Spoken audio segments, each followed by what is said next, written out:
Before going anywhere else, let's start here.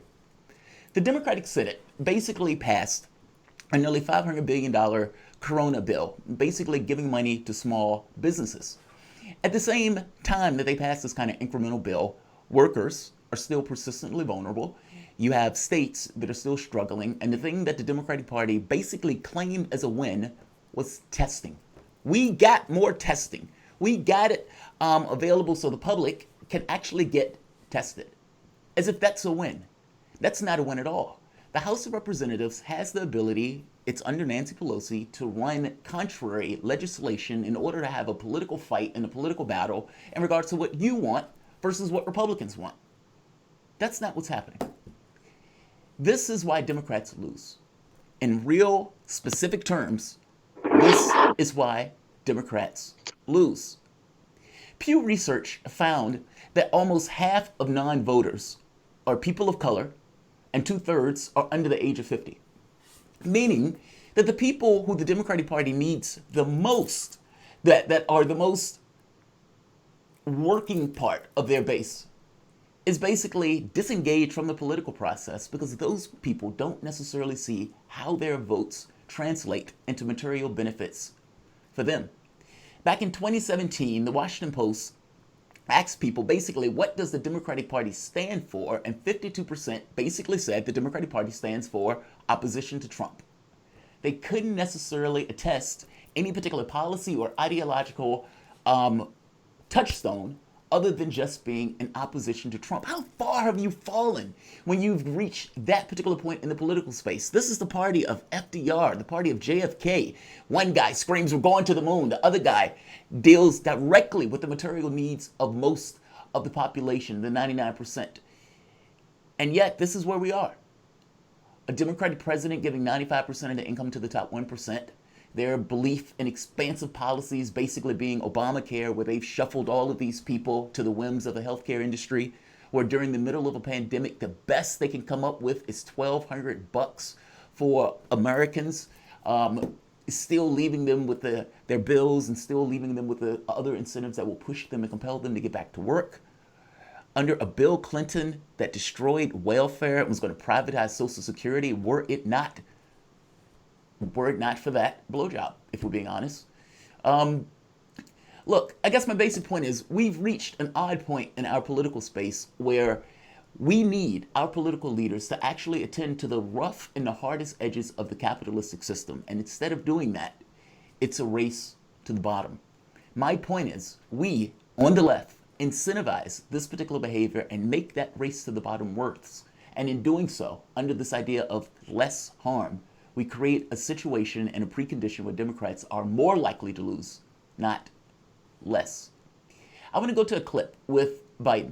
Listen to Biden targeting Sanders' base. Now, keep in mind, 63% of the people that were backing the Sanders base were basically younger. Now, this is, the 18 to 34 generation. The younger you were, the more likely you were to back Sanders. Why? Issues of policy. Basically, if Sanders is making the argument to get rid of student debt, that directly affects their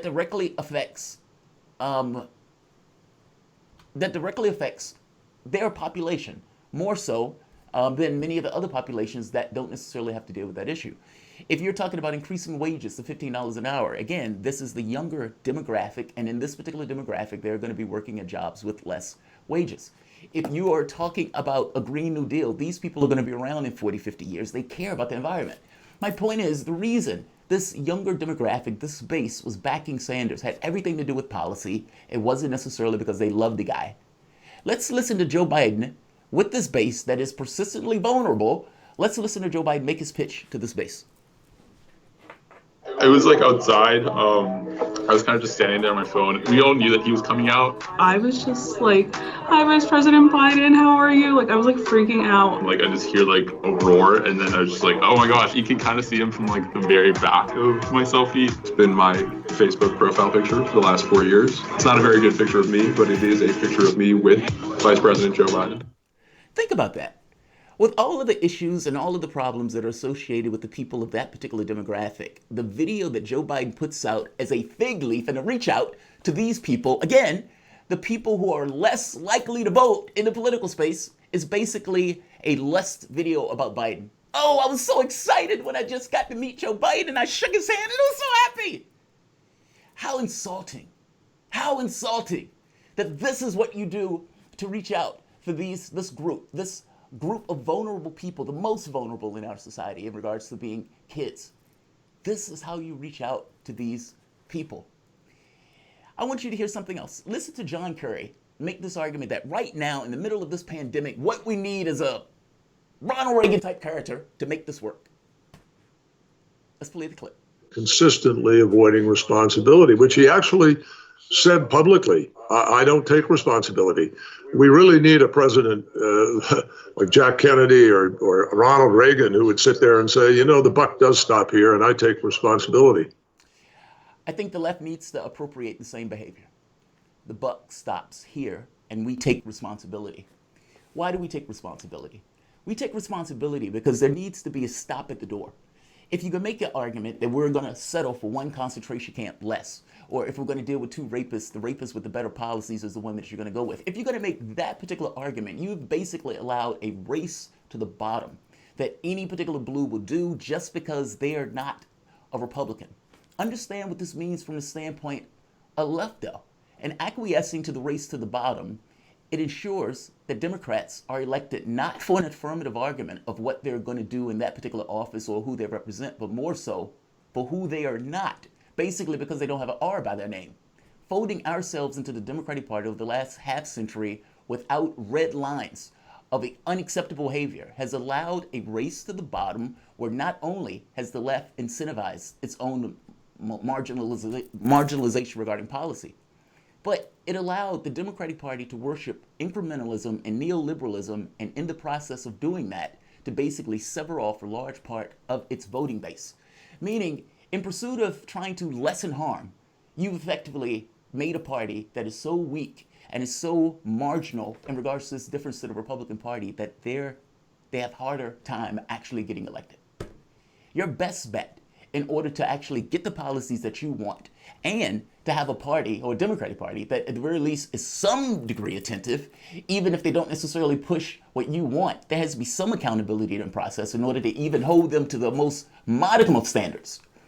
And if you don't do that, it is difficult to complain that they're behaving in the way they're behaving. Bob, I continuously make this argument that part of the reason or part of our difficulty in this political space has a lot to do with accountability. Not from the standpoint of us representing a party or working at a party. I would even go further and say maybe the best option is to not be in a party, meaning function with the notion that, yes, we need somebody in the office to work in our best interest. By the same token, we as a group and as a population need to represent various policies that we are willing to go to the mat over and make them fail over, avoiding this notion of a race to the bottom that we've engaged in over the last 50 years.